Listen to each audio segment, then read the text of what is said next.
Bonsoir à tous, bienvenue dans votre émission, votre projet pour la Réunion. La question est simple. Si on pose, on se demande, mais pourquoi le monde est dans cette situation? Pour certains, c'est bien, pour d'autres, c'est moins bien. Est-ce que, pour autant, ça veut dire que nous avons pris depuis, on va rester sur 2 millénaires, juste pour simplifier, est-ce qu'à chaque époque, les bonnes décisions ont été prises? Est-ce que les gens ont été honnêtes, sincères, francs? Bonsoir, Guy Roger. Bonsoir, Gismi. S'exprimer, c'est pas donner à tout le monde, et surtout dire les choses qu'il faut.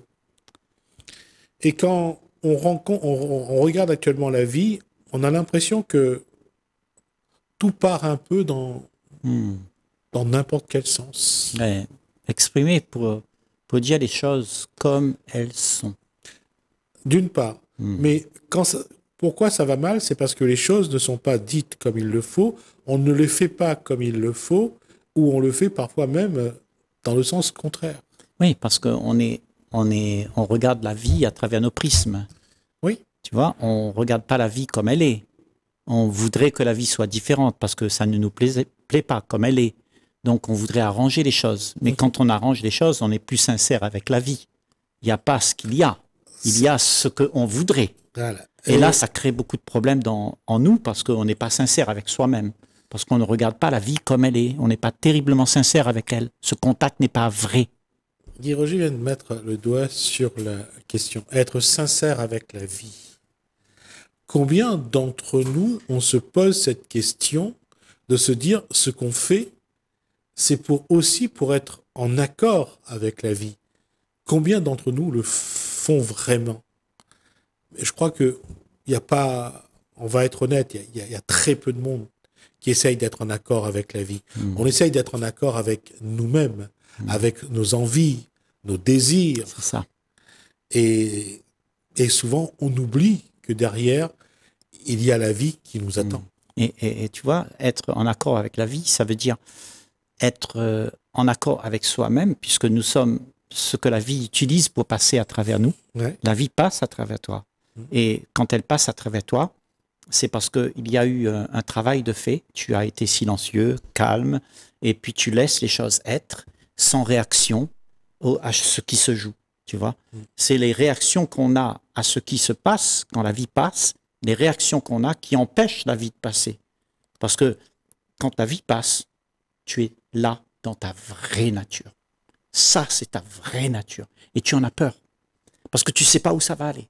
Elle t'emmène, mais dans des endroits idylliques que tu ne connais pas. Elle t'emmène dans la vérité. Elle t'emmène dans la réalité de ce qu'il y a. Pas dans ce que tu penses. Parce que ce que tu penses, c'est la projection de ce que tu aimerais que la vie, elle soit. Et donc, la vie n'est plus côtoyée comme telle. Oui, mais il y a le premier élément que j'ai avancé tout à l'heure, c'est que est-ce que les gens s'inquiètent de ce que la vie veut, où elle veut aller, ou les gens s'inquiètent seulement de leur, encore une fois, je reviens, de leurs besoins, de leurs désirs, de ce besoin immédiat. Mais disons que c'est plus facile. Voilà. C'est plus facile pour les gens d'avoir un besoin immédiat, un contentement immédiat de ce que je reçois avec mon plaisir et tout ça, c'est facile. Mais d'avoir un contentement comme ça fait que tu es tout le temps en train de chercher du contentement puisque le contentement, il est éphémère. Mais quand tu attends un petit peu, quand tu laisses les choses se mûrir, quand tu sautes mais tu regardes où est-ce que tu vas tomber, il y a quelque chose d'autre qui se passe parce que là, il y a une sagesse et tu vas côtoyer la réalité de ce qu'il y a, mais pas la futilité qui va te donner ce plaisir instantané où tu dis « Ah, je suis content, ça soulage », tu vois. Et la plupart d'entre nous, on cherche du soulagement, c'est tout. Parce que la vie, elle est tellement morose, elle n'a rien, en fait, on n'a rien dans cette vie. Elle est morose, elle est répétitive, elle est tout le temps la même chose. Et donc, on cherche un certain sens à ce qu'on vit. Et il n'y en a pas. Parce que tu donnes du sens à la vie, alors que la vie, elle t'a déjà Tu es déjà tout. Mais tu donnes un sens à ta vie. Tu dis, ma vie, si je fais pas ça, eh ben, je serai pas heureux parce qu'il faut que j'ai de l'argent, j'ai la sécurité, il faut que je paye mon loyer, mes enfants, ils doivent être dans des grandes écoles et tout ça. Et Guy Roger, il y a aussi ce paradoxe, cette contradiction. Il y a la vie qui propose un chemin et il y a l'individu qui veut prendre un chemin. C'est ça. Et à un moment, la vie enlève à l'individu tout moyen pour l'obliger à suivre son chemin. Ah oui, la vie te corrigera de toute façon.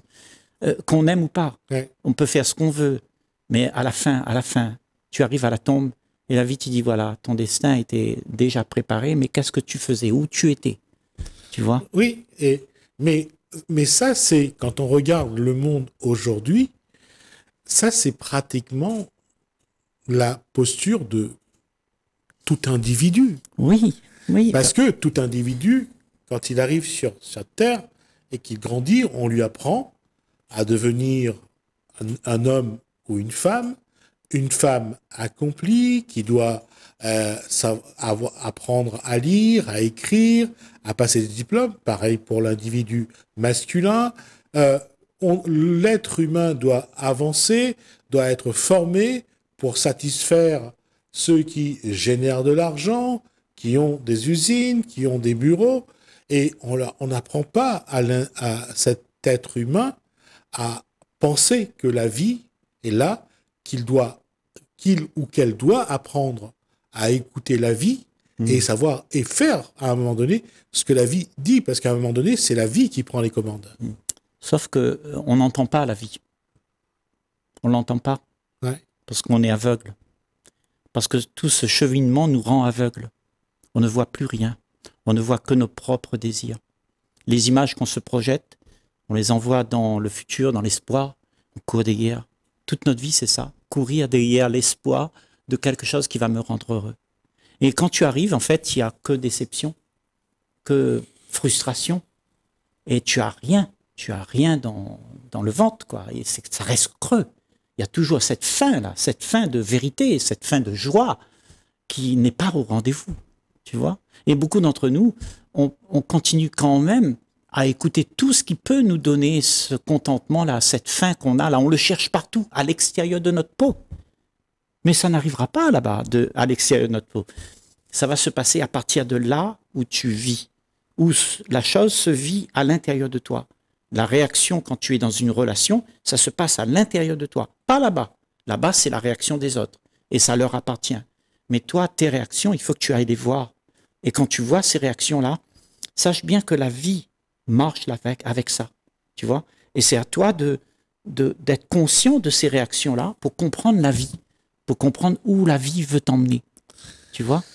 Et quand on se pose, soit on fait le vide dans sa tête, soit on médite, soit on réfléchit, on peut avoir à un moment donné une prise de conscience, de se dire que la vie nous dit quelque chose.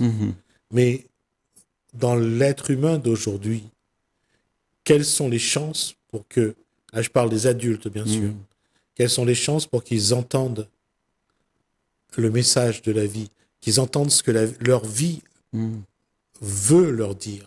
Gismi, on est tellement dans un engrenage que pour casser cet engrenage, il te faut souffrir. Parce que tu es là-dedans et tu aimes bien ça. Oui. Mais c'est seulement à ce moment-là que la vie va te causer. Oui. Autrement, elle ne va pas te causer. Tu l'entends pas, tu es aveugle, tu es en train de courir, tu es tout le temps dans une illusion que quelque chose là-bas doit être atteint. Donc tu passes ton temps à courir derrière quelque chose. Et en fait, au bout d'un moment, tu t'aperçois que tu es quand même creux. Tu vois, souvent, les gens, ils vont dans leur lit le soir, ils ont tout. Gismi, ils ont tout. Ils ont leur argent, ils ont leurs enfants dans des grandes écoles, ils ont la piscine, ils ont tout. Ils sont conditionnés de manière à être tranquilles, à ne pas souffrir. Eh bien, tu vois, quand tu vas dormir et que tu te dis, mais j'ai tout ça, mais je suis quand même creux. Qu'est-ce qui manque? Qu'est-ce qui manque? Qu'est-ce qui manque? Et ça, c'est le moment où tu commences à causer avec la vie. Et c'est à ce moment où on s'interroge, on conscientise, qu'on se rend compte que tous ces besoins matériels, ces acquis matériels ne remplit pas. C'est ça.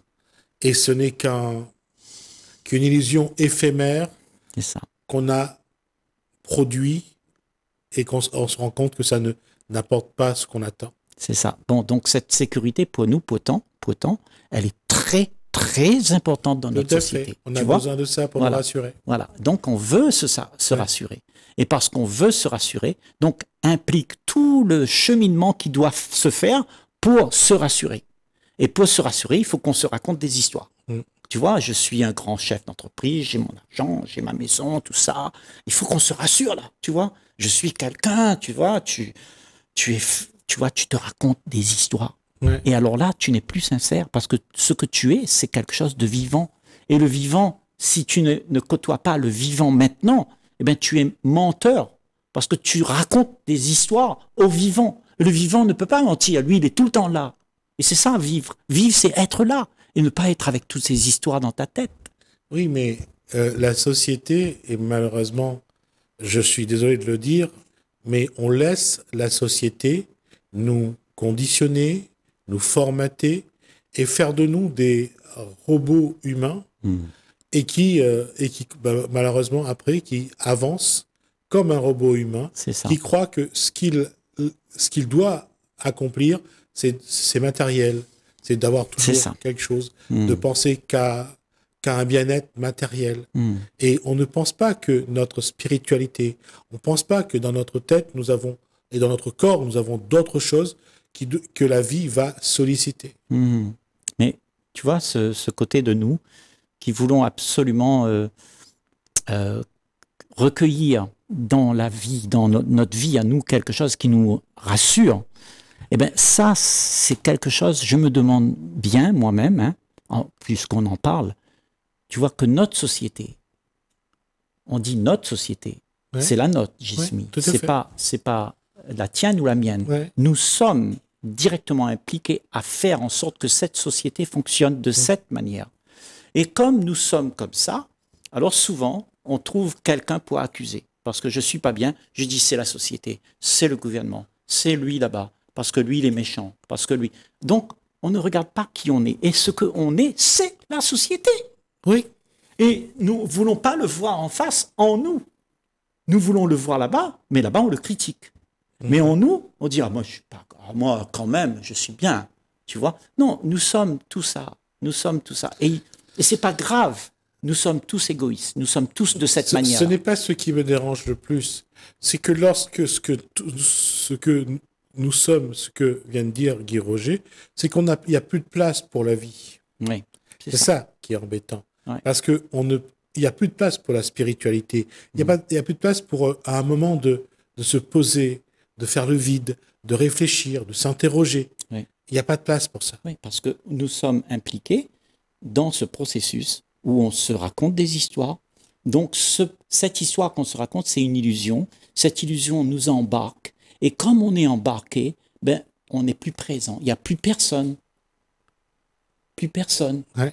Donc, il n'y a plus la présence de ce que tu es pour de vrai. Il y a juste la présence du personnage qui voudrait faire de la vie quelque chose pour que pour que ce personnage puisse être content. Et ce personnage, il cherche toujours à être content. Il n'est jamais, jamais satisfait. Tu vois? Et l'autre élément qu'il faut voir aussi, lorsque la vie reprend la main, il y a un moment où la vie va reprendre la main. Parce que vous ne faites pas ce que la vie est en mesure d'attendre de chacun. Puisque c'est votre chemin de vie en plus. C'est votre chemin de vie. La vie va vous enlever dans ce que vous êtes et va vous démunir de ce que vous avez pour vous obliger à vous mettre dans le chemin qui est le vôtre. Alors, qui va être le juge? La vie ou toi-même? C'est la vie. Et la vie et toi-même, c'est la même chose. Donc, tu te jugeras toi-même de comment tu dois mettre ton pas. Ouais. Tu vois? Regarde tes erreurs, vois-les. Quand tu les as vues, tu as l'intelligence de la vie. Et c'est ça, la correction. Nous sommes nous-mêmes nos propres correcteurs. Nous sommes nous-mêmes éligibles pour faire en sorte que le monde soit en paix. Oui, mais le problème, c'est que on se conforte dans nos erreurs. On se conforte dans nos choix qui ne sont inadaptés. On se conforte parce que le confort matériel nous donne l'impression, la réussite professionnelle, la réussite personnelle nous donne l'impression qu'on a réussi la vie. Mais on n'a pas. Mais par rapport à ce qui est écrit, par rapport à notre chemin de vie, parfois on est en total décalage. C'est ça. Mais ce décalage, c'est parce qu'on l'a bien voulu. Oui. Parce qu'on n'a pas été assez... Dis Roger, il faut quand même qu'on soit conscient que parfois, beaucoup ne sont pas conscients qu'ils ont un chemin de vie.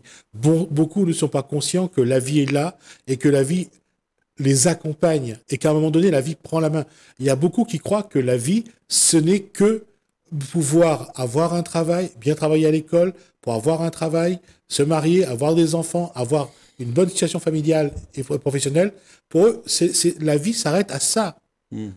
Et quand il y a la réussite, il n'y a pas autre chose, malheureusement. Oui, ils ont atteint leur but. Voilà. Parce qu'ils se sont donné un but. Oui. Mais le cheminement de la vie, est-ce qu'il y a un but? Tu vois, le problème, c'est que notre société, on nous a refourgué dans le crâne qu'il y a un but. Tu dois devenir ce que tu n'es pas. Bien sûr, tu dois devenir. Et quand tu es devenu, tu ne sais plus c'est quoi la vie. Tu es la vie. Oui. Tu es l'amour. Tu es la joie. Tu ne sais plus. Donc, tu as perdu connexion avec l'essentiel, avec le sacré. Oui. Tu fais partie du sacré. Oui. Et ça, c'est toi.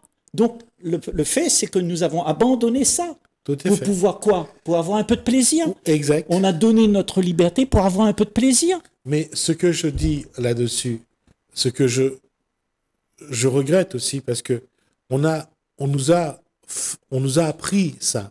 On nous a formaté pour ça. Bien sûr. Et on ne nous a pas dit que, faites attention, à un moment donné, il y a la vie. Oui, mais celui qui nous a formatés, ok, ce sont les générations avant nous. Oui, tout à fait. C'est l'humanité avant nous. Tout à fait. C'est nous-mêmes. Nous-mêmes qui nous sommes formatés. Tout à fait. Et donc, c'est nous-mêmes qui devons sortir de ça. Et nous devons comprendre nous-mêmes qu'est-ce qui nous arrive.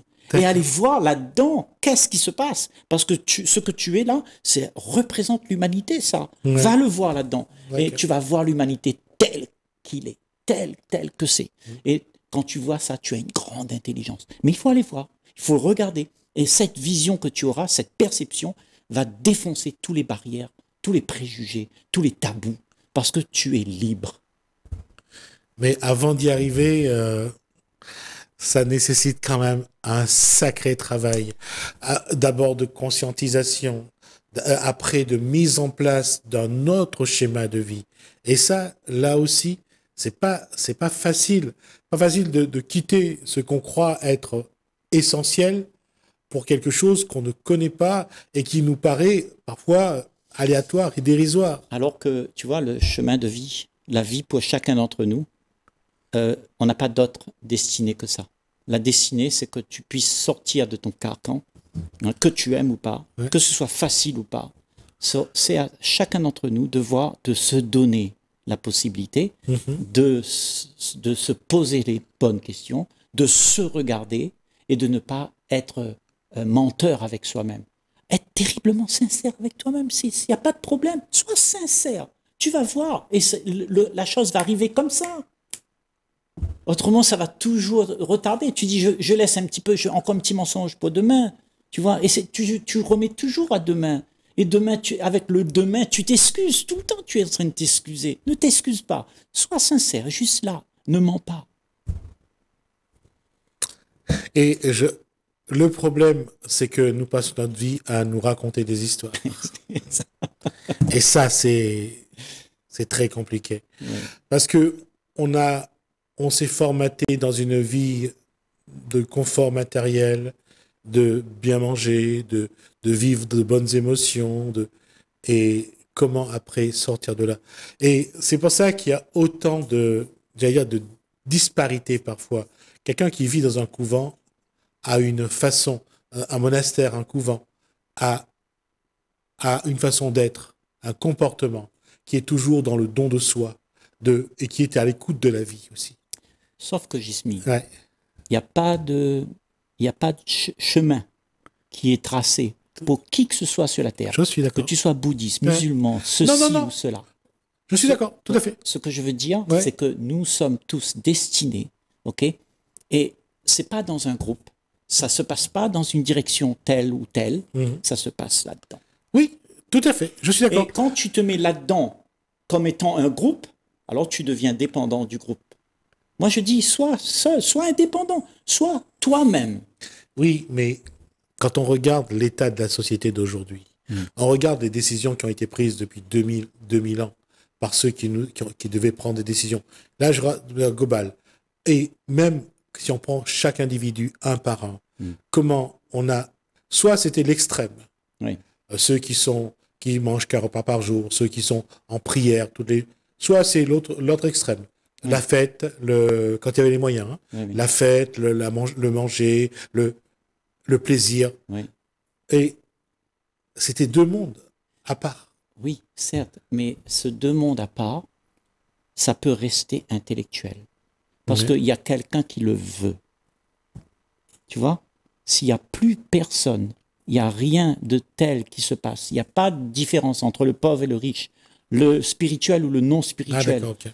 Il y a juste la vie qui se meut. Tu vois? Et c'est ça qu'on est. On est ça. Tu vois? Et si on laisse ça s'exprimer, Jismi, il n'y a plus de problème. Je suis d'accord, mais le problème, c'est que on n'est pas dans cette situation. D'accord. Tu parles de la réalité. La réalité, c'est pas comme ça. D'accord. Oui. Sauf que, Jismi, Ouais. mais est-ce que, toi et moi, on parle comme ça, Ouais. mais est-ce qu'on peut dire, là, maintenant, allons tous ensemble voir cette réalité? Parce que la réalité, Je suis d'accord. tu vois, Ok. il faut on la voie. Et Tout pour à ça, fait. il faut beaucoup de guts, tu sais, de Ouais. tripes, pour pouvoir sortir des sentiers battus, sortir de tes petits privilèges et faire en sorte que tu commences à voir quelque chose d'autre. Mais si tu gardes tes privilèges, tu veux absolument garder ça parce que tu as peur, eh ben ça continue pareil. C'est ok aussi, hein. Mais ça va continuer pareil, tu vois. Mais voilà, tout le monde on cherche la vie, la paix, le bonheur. Mais maintenant, il faut savoir où tu veux aller. Alors la question est posée. Qu'est-ce que vous voulez, où vous voulez aller? Guy Roger vous a posé la question. On espère qu'on aura quelques réponses. Merci Guy Roger. Merci à vous de nous avoir suivis. Merci Alain, merci François. Je vous dis à bientôt.